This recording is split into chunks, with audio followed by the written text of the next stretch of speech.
Welcome to the Authentic Change Podcast.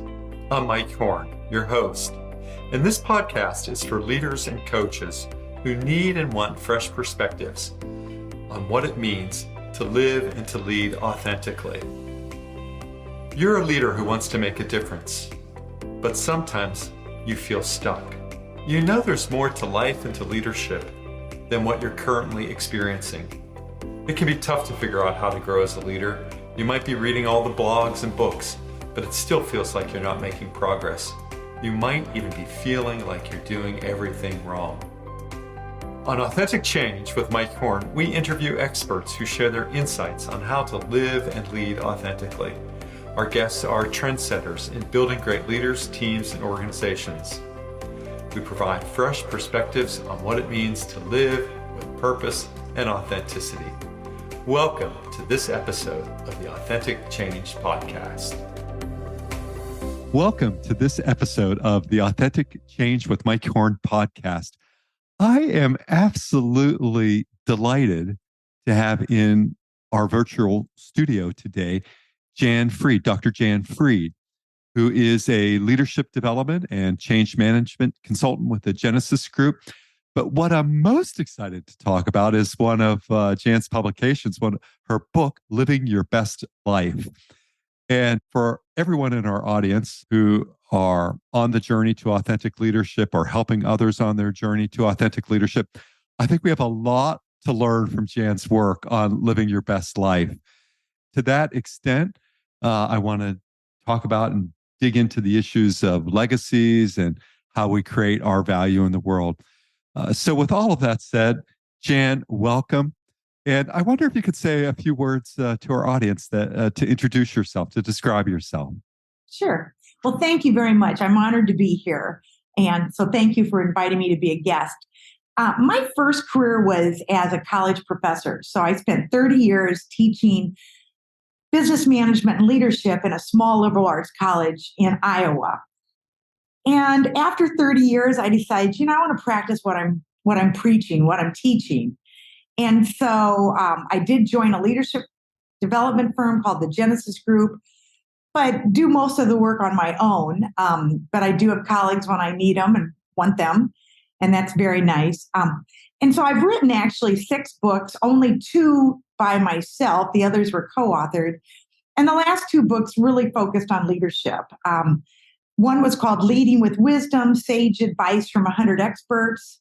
And I can talk about that also because the first chapter is Leaders Know Who They Are, and which is all about authenticity. And, I've interviewed Bill George, the former CEO of Medtronics, for both books. And, he's the author of True North. So to me, that's all about authenticity. So we can talk about that. And my latest book, the title is Breadcrumb Legacy, How Great Leaders Live a Life Worth Remembering. Now, leaders, yes, that word's in the title. But I say the most important person to lead is yourself. So the book is really for everybody. In fact, a friend of mine just read it and she said, well, this book's for everybody. I'm not really a leader. And I said, well, you're a leader of your life. Your own life. You're the CEO of your own life. But she said, this book's for everyone. And I said, well, that's what I think so too. But you have to have a niche. And you have to be searchable. So there we go. So what made that decision to transfer from or to extend your career or to reinvent your career from professor, a leadership and character development professor? What made you make that shift into consulting and coaching and helping others in a different way than you did as a teacher? Well, that's a great question. First of all, I have 3 grown sons. There are 3 adult sons.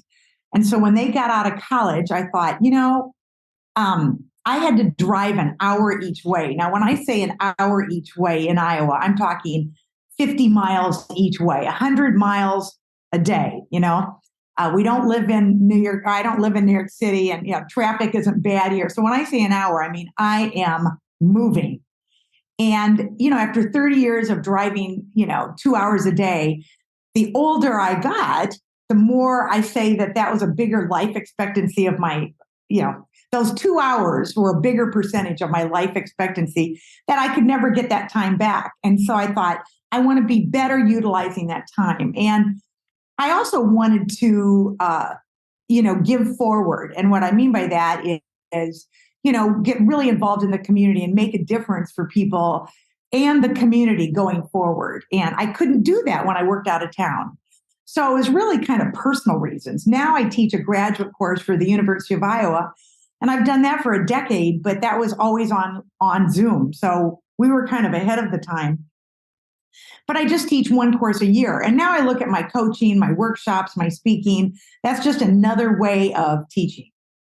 Oh, that's great. That's in many ways how I think about my role when people ask me to describe what I do. Say I'm a coach, a mentor, and a teacher. Yeah. And those are the three things that have really held all of my work together, whether it's been inside organizations, a member of an executive team, or in my current work, is always thinking about myself as a coach, mentor, and teacher to others.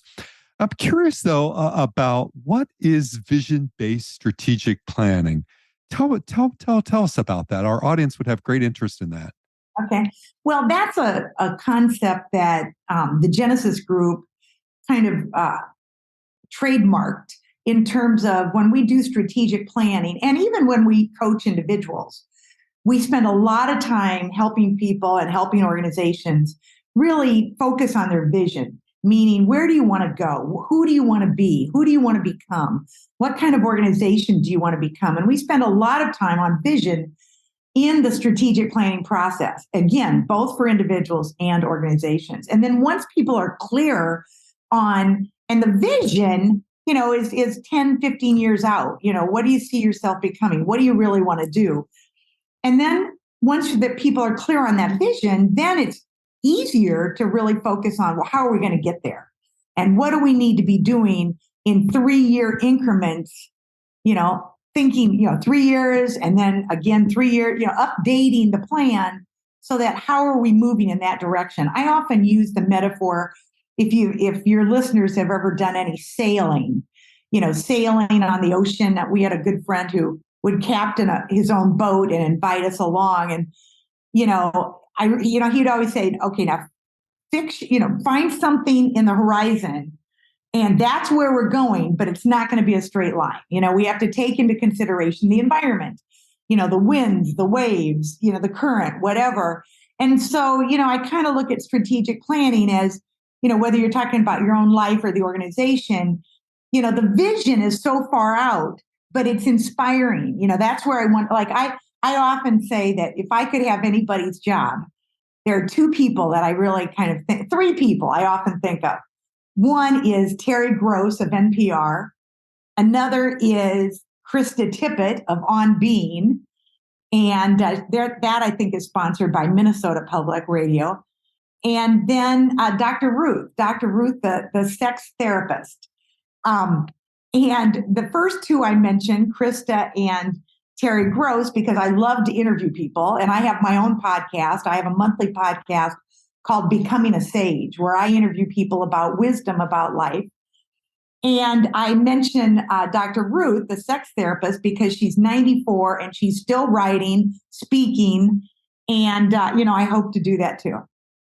Oh, that's great. As I always say, people often ask me, well, when are you going to stop working? And I say, I've had very bad role models and mentors because I think they've all worked until they've died. And I mean that quite literally in some respects. I think because they're so engaged with their work and continuing. And, as I see careers, they range differently now. I think about, what happens between the period of the mid-60s to 80 and beyond. So lots of different ways to think about careers. And I'm sure our audience will find so much value by visiting your website. And I'm going to spell that out, even though everyone will be able to find it in the show notes. It's JANNFREED.com. So Jann Freed. So as you're going to Jann's website, if you're going to do this from memory rather than look at the show notes, just double the N and double the E, and you'll find Jann at JannFreed.com. Jann, as you're thinking about breadcrumbs, what led to that sort of expression or that analogy? Well, that's an excellent question because the first book I wrote alone, Leading with Wisdom, Sage Advice from 100 Experts. That book is based on themes that I learned from all of these thought leaders. I mean, I was able to interview Warren Bennis before he died. And Warren was one of my earliest mentors. I was just in a long conversation about Warren today. Okay. Yes. So I was able to interview him before he died. And I interviewed William Bridges, who's really kind of Bill. I studied with Bill. Great. He was one of my favorites, Mike. And I learned so much from him in the first interview that I called him back and I interviewed him again because I just was fascinated with his work on transitions, and his work is still being referred to. And now you're probably familiar that oh gosh, I'm drawing a blank here. Oh, that's fine. Bruce Feiler just wrote a book on life transitions. And he used to, or I don't know if he still writes for the New York Times, but Bruce Feiler, Feiler, I think. And he references William Bridges' work, but he has kind of a different twist on it. He talks about life quakes and how, most of us will go through, I forget what he says, a major transition every 7 years, or I can't remember, but 7 year itch. It's similar but different. He's got a new twist on it, but I loved William Bridges. And so anyway, one of the chapters in Leading with Wisdom was leaders live their legacy. And that was a theme that emerged out of all my interviews. So I discovered when I was doing workshops and getting asked to speak about the book, that was a chapter that really resonated with people. So then I did a deep dive into legacy work and started interviewing more people, more thought leaders. And as I was doing workshops, I would say, well, when do people leave their legacy? And people would say, well, when they leave, and when they die, when they leave a job, when they leave a career, when they retire. And I said, well, what about when I leave this workshop? What about when I'm done with this speaking gig? I'm leaving some of my legacy with you here today. And then as I thought more about it, I thought, well, these are crumbs. I'm leaving some crumbs. I'm leaving breadcrumbs, that not everything about a legacy happens at the end. And not everything about legacy is big and monumental. A lot of people think legacies for the rich and famous. I don't have enough money for a building, to have a building named after me. I don't have enough money for a sculpture, or I don't have enough money for an endowed scholarship. And I'm like, well, no, but you can leave legacy in a lot of different ways in bits and pieces daily. So anyway, that's where it came from, Mike. Oh, well, that's great, Jann. And what I find so helpful about Bill Bridges' work is that most of the people with whom I work as a coach, and even my organization development clients, are often in some transition point. And it's not so much that they're, as Bill would say, so in love with the past that they can't let go of it, or so afraid of the future that they can't embrace it. It's that period in between that gets us into trouble. It's like, I think the example he used was, if you recall the character Linus in Peanuts, it's when Linus has his blanket in the laundry, in the dryer. Yes. And what's your experience around that, about helping people through these transitions and changes, and thinking about the future at the same time in terms of breadcrumbs and legacies? Okay. Well, Bridges calls it the neutral zone, that we don't like to be in the neutral zone. And Bruce Feiler calls it, I believe he calls it the messy middle, that we don't like to be, that we don't want to end something before we start something. We want to start something. And I think it was Bridges, the book that resonated the most with me of his work was The Way of Transition, where I think he used the example that's why many people have affairs. They don't want to be alone. They don't want to be in that messy middle, in that neutral zone. So they want to make sure they have someone before they really let go of who they already have. And I see that with jobs too, that people hold on to jobs too long. I often say leadership does have a shelf life, that some CEOs, some presidents, some people in senior leadership, they stay too long because it's too hard to let go. And so I guess what I try to do in my work is help people think about what's next, which is really the vision part. Because if you have a plan, another metaphor that I often use is you're swinging through the jungle and you've got your hand holding onto a vine, and it's easier to let go of that vine if you see another one within reach. Well, if you have a vision and you have a plan, then it's easier to let go. And I can use myself as a perfect example because, I had an endowed chair. I was a full professor. I'd had tenure for, almost 20 years and, or more actually. That's a very secure position, and so my colleagues, when I finally announced that I was leaving, my colleagues are like, how can you do that? You've got this, you've got that, and, you've got such security. That's true, but I also had a vision and I had something else I wanted to do before I felt like I was too old to do it. And I was offered to teach this graduate course. That one graduate course, because I'd been teaching undergraduates, totally undergraduates, because we didn't have graduate courses. I was only teaching undergraduates for 30 years. And the chance to teach graduate students would have been a new growth experience. And that one course gave me the courage to let go. And isn't that part of most successful transitions? I'm curious about your perspective, Jann, on this. It is about holding on and letting go. Yes. And what I think about that, I'm relating that to some of my clients who are successful entrepreneurs. They've been able to raise the capital in order to start a business. They've been able to grow that business to a certain point. And then the ability to scale may not be within their bandwidth. Right. Their abilities to extend beyond a current state. And that often those founders, those entrepreneurs find themselves in a very difficult set of circumstances, as does their board, relative to growth, ultimate objective of most capitalist systems.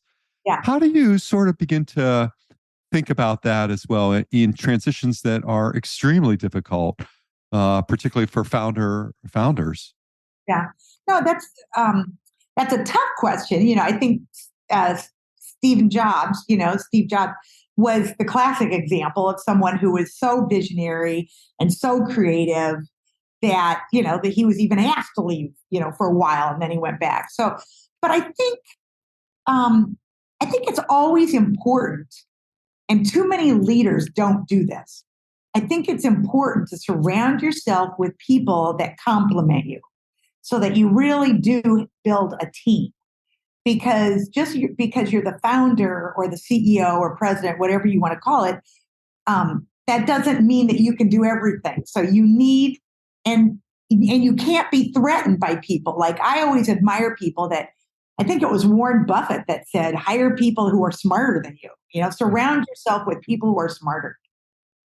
Well, it's easy for him to say because he's brilliant, but there are very few people probably smarter than him. But the idea that when you want to scale, hire people that really do, where everybody lifts up everybody. What moves people into legacy thinking or about leaving a legacy? What are the factors that contribute to that? Well, it's interesting. I often use athletes as an example because athletes age out faster than most of us.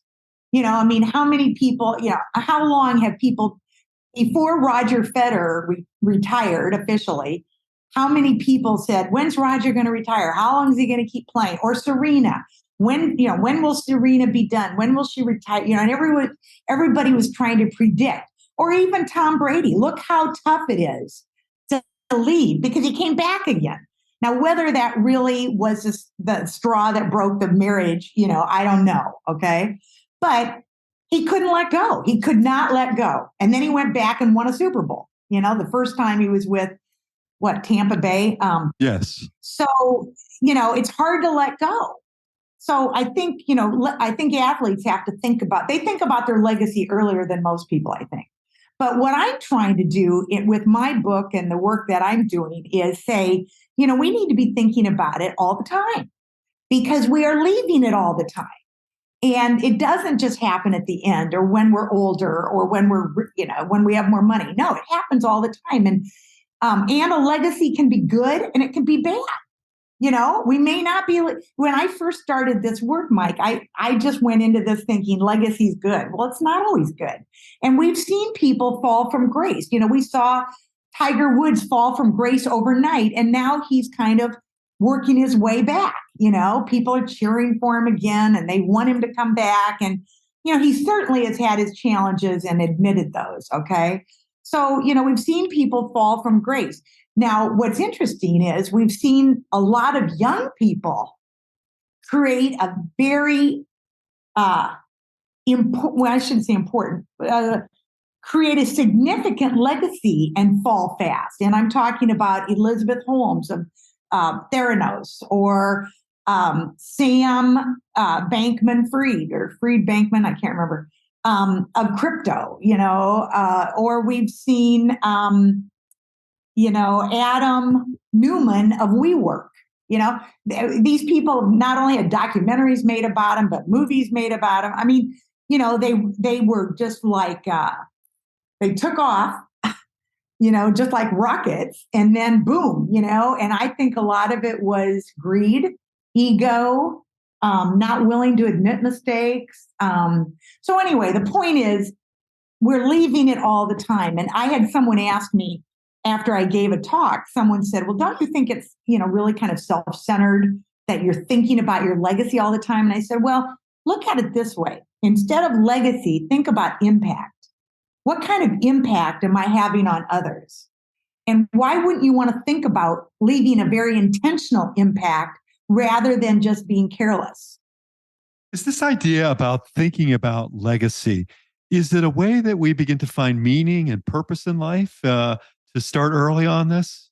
Absolutely. Meaning, and they're calling the millennials the purpose generation. I don't know if most people know that, but, to think about it early. And also, I was going to say, yeah, exactly. Think about it early, find meaning, find purpose. And yeah, absolutely. And well, I know I was going to say, because I was thinking about Bill George, rather. Bill George.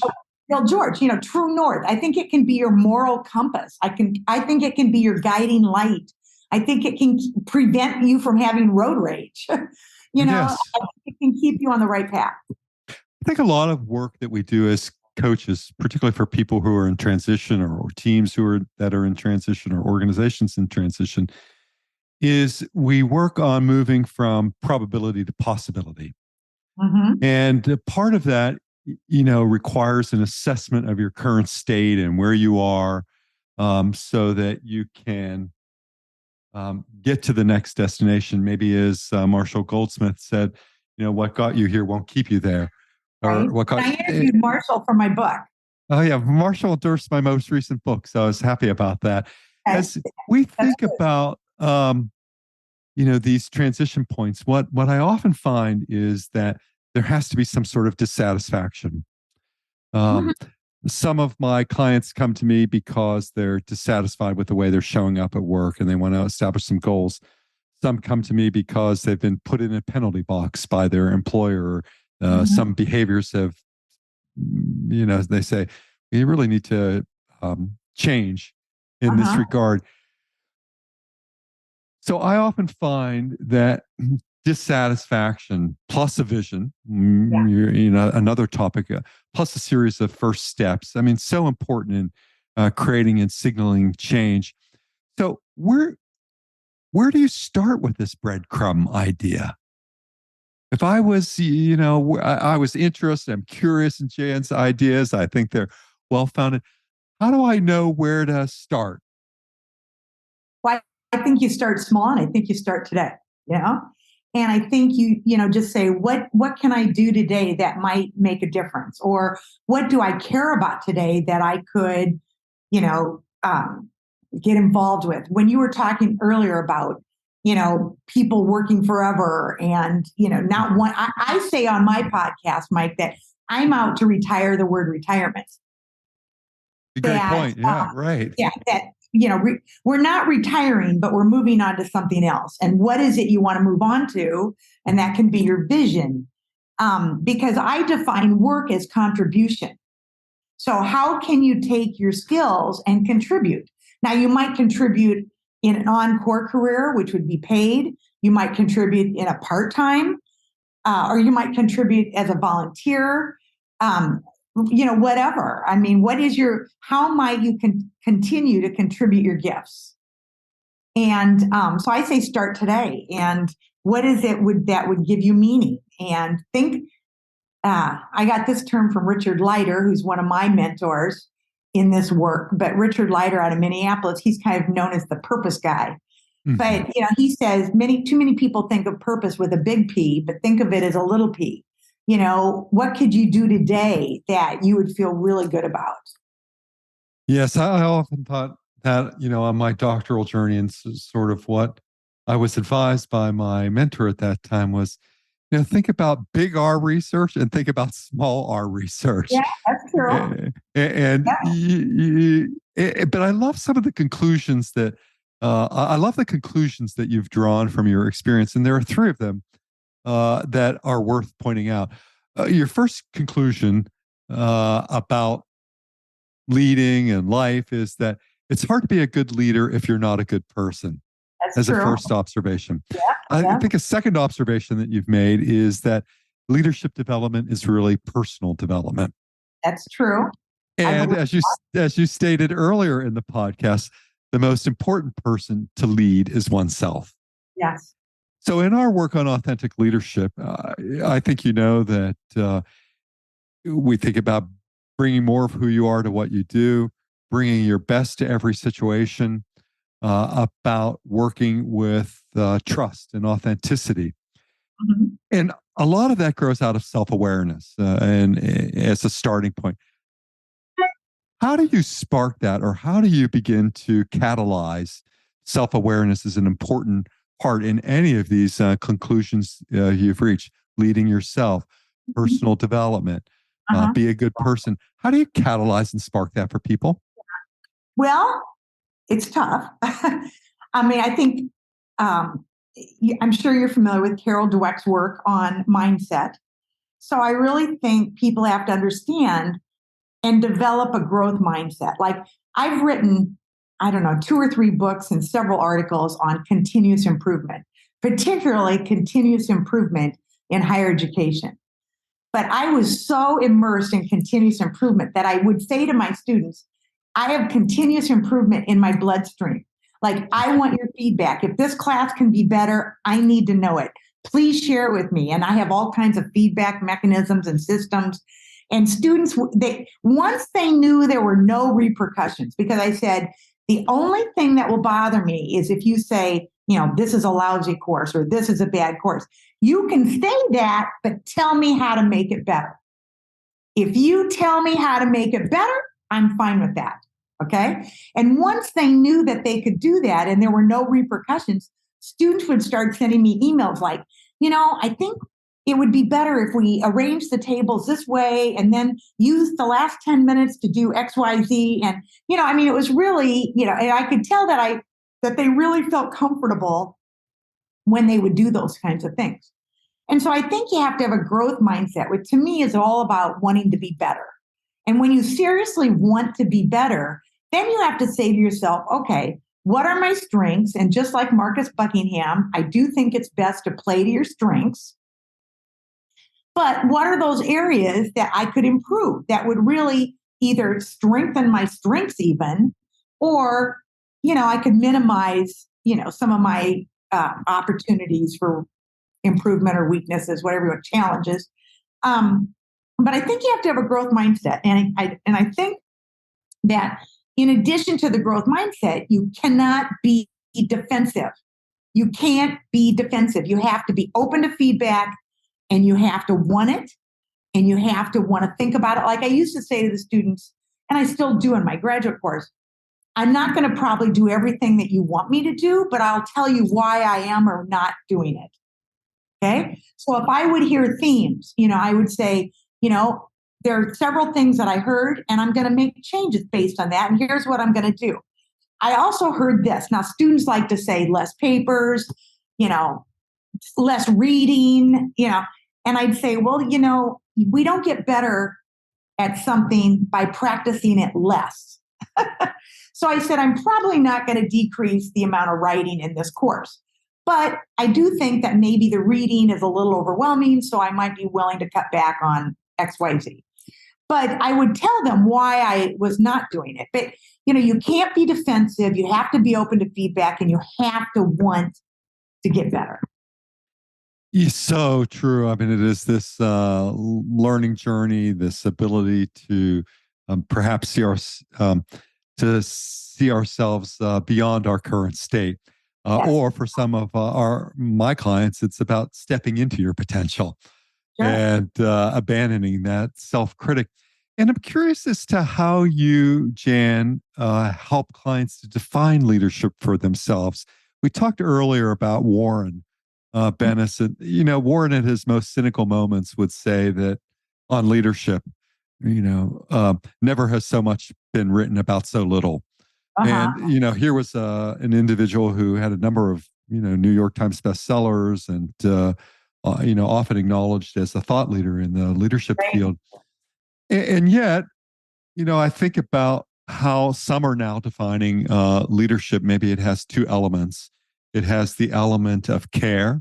You've got to care about something, and then you've got to act on those cares. How do you help clients arrive at their definitions of leadership in your work? Well, my definition, I don't know exactly where or when I came up with this, but given all the work that I've done and, teaching leadership for a long time, my definition is a leader is someone who's in the position to influence the lives of others. So I hope people realize that we're talking parents, teachers, coaches, pastors. We're talking it could be volunteer work. Like I'll have people say to me, I want to read your book, but I'm not really a leader. I said, yes, you are a leader.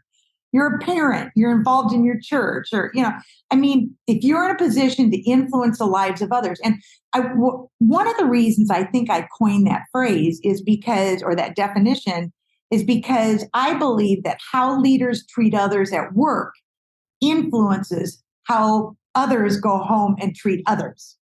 And there was an example here in my hometown, Des Moines, the capital of Iowa, where it kind of made the papers, where in a big corporation here, kind of a high-level executive got let go. And I don't know exactly why, but he'd been there I think he'd been there quite a while. And he went home and basically, beat up his wife and domestic abuse, and he was so, I think, angry and hurt and upset because people said, well, this is so out of character. Well, I think he felt so betrayed. And so, again, I'm not saying anything was right. I'm not justifying anything, but I'm just saying, how leaders treat others, I think influences how they go and treat others. And so, what is that classic story in the last couple of years that during COVID, what company was it where over Zoom, the CEO let off 400 people or something over Zoom? It's a classic case. I'm trying to think. If we Google that, we'd find it. Of course. But, is that how you demonstrate care and concern and compassion? And no. I've even had one client tell me that they were terminated while they were in the office via Zoom by their boss, who was 2 doors down via Zoom. Yeah, there was Crazy a story here. It is crazy. There was a story here where a guy went to empty his wastebasket, and he came back, and I don't know if he was called into the office or what, but he came back and discovered that he'd been let go. Yeah. And so it's like, yeah. You get to interview in your work in that capacity in terms of your books. You've interviewed a lot of people that many people would like to interview. I think about your podcast and your work with Dory Clark or Paul Loper Uh-huh. or Robert Quinn. Uh-huh. How do you attract this kind of attention? Because so many people in our listening audience, they want to work at other levels than they're currently working. They want to work at more senior levels in an organization. How do you attract this? Is it your curiosity? Is it your interest? Is it your experience, or some combination of all of those factors? Um, you know, basically, I think with the podcast, I've been kind of lucky. Like I was even able, I participated in a webinar, a free webinar that Harvard Business Review was putting on with Marcus Buckingham. And because I participated in this webinar, I wrote and I said, I'd like to have Marcus on. I'd like to invite him on my podcast to talk about his new book, Love and Work. And boom, I got a response. So I think sometimes it's timing and playing the angle. But one of the things that I will say about my books is once you get a few heavy hitters, then like in an email, I can, it's kind of name dropping, but I can say, like for my Leading with Wisdom book, I can say, well, I've already interviewed Warren Bennis, Sally Helgeson, and Marshall Goldsmith, and I'd like to include you, and so that's what, and then I kind of use that, what we call snowball method of research, kind of use that again with my breadcrumb legacy book, where I could say, so I'm part of Dory's community called Recognized Experts. And so when I'm in this community, and then I interviewed Dory, and I said to Dory, would you be able to, connect or introduce me to so-and-so? The network people, there's a lot of reciprocity in networks, and if you help them, I think they want to help you. And so that's probably how I did it, Mike. Jen, your interests are so diverse. I mean, I think about, what we've been talking about, breadcrumbs. I think about your book, Leading with Wisdom. I think about the work that you've described in the book on learner-centered assessment on college campuses. I think about your work on Women of the Yucatan. Yeah. These are very diverse interest areas that you display. Is that key to your own personal success, is having this curiosity and diversity, or is it a distraction? I would say it's probably more of a distraction, but what I would say is, I feel very lucky because I had a traditional publisher for each one of my books, and each publisher was different. So and it was not easy finding these publishers. And if I had to do it again, I might do a hybrid publisher, just because you have more control over the design of the book. And I'm happy with the designs, but I might have chosen different font or something like that, or whatever. But I feel lucky finding publishers. But I would say it's almost a distraction, Mike, because we all know that if you kind of stay on the same path, you can leverage and maximize that, where I was kind of all over the place. And not only did I write the book about women of Yucatan, 30 who dare to change their world, but then I have a bilingual photography exhibit that's been at 40 different, mainly galleries in Iowa, libraries, college galleries. We did display it in Merida, Yucatan, but so it's probably taken me longer to get to where I want to go because I was all over the map. But in the meantime, I had all these great adventures with all of them. And so I don't know. Well, I think about, some of the experiences that perhaps have been most informative to me. And I was thinking about your work of Women of the Yucatan, 30 women who dared to change the world. And I think about my experience as a Peace Corps volunteer a long, long time ago, being in a very remote village in the Solomon Islands, somewhat described it at that time as the fourth world, when those terms were in use at that time. And it is about how do we dramatically change our circumstances in many ways. Yeah. This act of leading.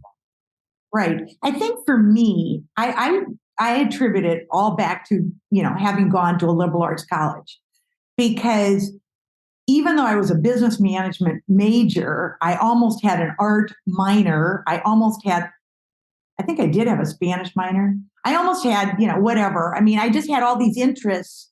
And to me, I think a liberal arts college, it doesn't prepare you for a job. It prepares you for life, that to me, I've taken jewelry courses. I've taken pottery courses. I have a dark room in my house. So I like film. I shoot and develop film. And so being introduced to all these different things, to me, it's the creativity that keeps me curious. And it's curiosity that keeps me growing. And I think it's the growing that keeps me interested and maybe interesting. That's great. And you are a fabulous and interesting person, Jann Freed. And I encourage all of our listeners to learn from Jann, to benefit from her work, and to seek her counsel by visiting her at jannfreed.com. You can also find a very rich profile on LinkedIn. But Jann, as we wrap up, if you were to give, one piece of advice to people thinking about their legacy, thinking about their breadcrumbs, okay, what would that one piece of advice or guidance be? Okay. First of all, I would say that if these ideas interest you at all, I have a monthly newsletter that if you go to my website, if you submit your email, you will get a monthly newsletter that's easy to read. And then, as mentioned, if you sign up, you would get my monthly podcast via email. And I think the next podcast that I'm posting is Jen Lim, who wrote the book Beyond Happiness with Tony Hsieh she and Tony Hsieh started this happiness, clinic or institute or something. And Tony Hsieh was the founder of Zappos. So I think she's my next interview that I'm going to post. And so if I've said anything, I would encourage you to, go to my website, submit your email, and you'd get my information. But in terms of specific breadcrumbs I just want people to think about, one of the chapters in the book is called Embracing Death. And one of the things, all the research says that when somebody's on their deathbed, they're not thinking about all their accomplishments. They're not thinking about everything they've done, but they're really thinking about, did my life matter? Did I make a difference? And that's what legacy is all about. And I will also say that there's another chapter in my latest book about relationships, that when somebody's on their deathbed, what they are thinking about is not only did I make a difference, but who really cares about me? Whose life did I impact? So they're thinking about relationships and they're thinking about, did I make a difference? And what I would say is we're all making a difference. And actually, this is a Jane Goodall quote. We're all making a difference. What kind of difference are we making? And on that note, I'm going to thank Jann Freed because she is a person who's making a difference in the world. And we can all benefit from her work, whether it's the podcast, whether it's the email, or any of her books. So, Jann, I'd just like to thank you so sincerely. Thank you for being a guest on Authentic Change with Mike Horn. It's just been an absolute delight. Thank you very much, Mike. I'm honored. Thank you. Until the next episode of Authentic Change with Mike Horn, stay well. Thank you for listening to the Authentic Change podcast. I'm delighted that you've tuned in to listen. Please visit the show notes for links to topics discussed in today's podcast. To download a free ebook on authentic change and leadership and to subscribe to my newsletter, please visit mike-horn.com. Once again, mike-horne.com, mike-horn.com. Once again, thank you for listening to the Authentic Change podcast.